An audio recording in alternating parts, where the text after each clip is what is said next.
Inside hangar number 20 at the Allegheny County Airport, history is up front and in the eyes of the beholders. Ain't coming, huh? I don't know. It is a different call of duty for these 3 World War II vets. Leo, Rip, and Al are on the front lines of aviation preservation. They are reassembling the Stinson Model L9. Yeah. These things are so small. Call it restoration for generations after generations, one bolt at a time.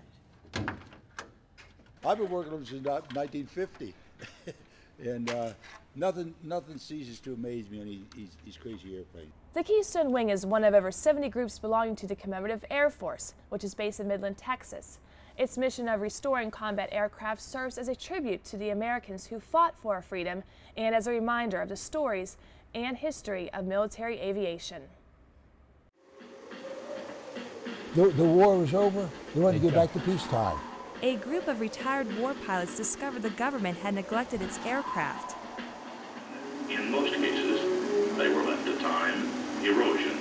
Get rid of all this. Forget this. Try to forget what was in the past. Not thinking that down the road, maybe we should keep some of this stuff, you know.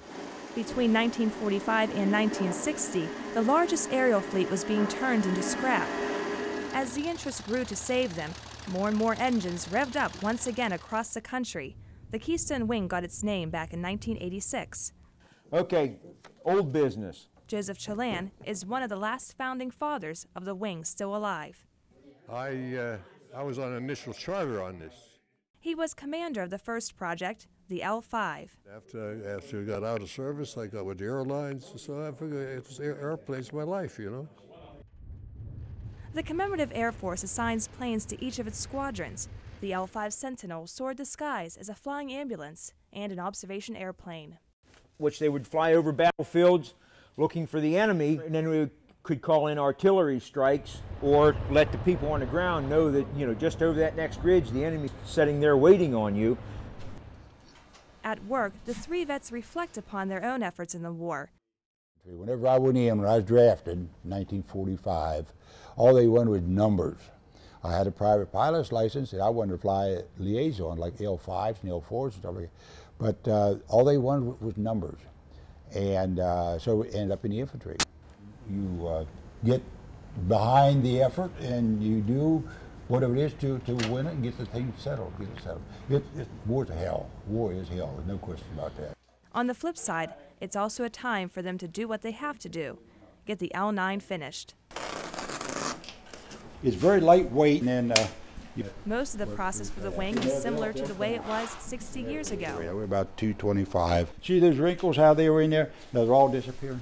A catalog is always nearby to order parts, but the real test of craftsmanship is in the hands of these comrades. Sawing these ribs out, or the formers out with this, when these things were made, they didn't use this, that's for sure. Rip and Al were mechanics in the Air Force, in pastime known as knuckle busting. Leo learned the trade in the 1950s. And it's not all work and no play. Air shows, hangar dances, and raffles bring everyone together. It's a labor of love. We're all volunteers. We all work for free.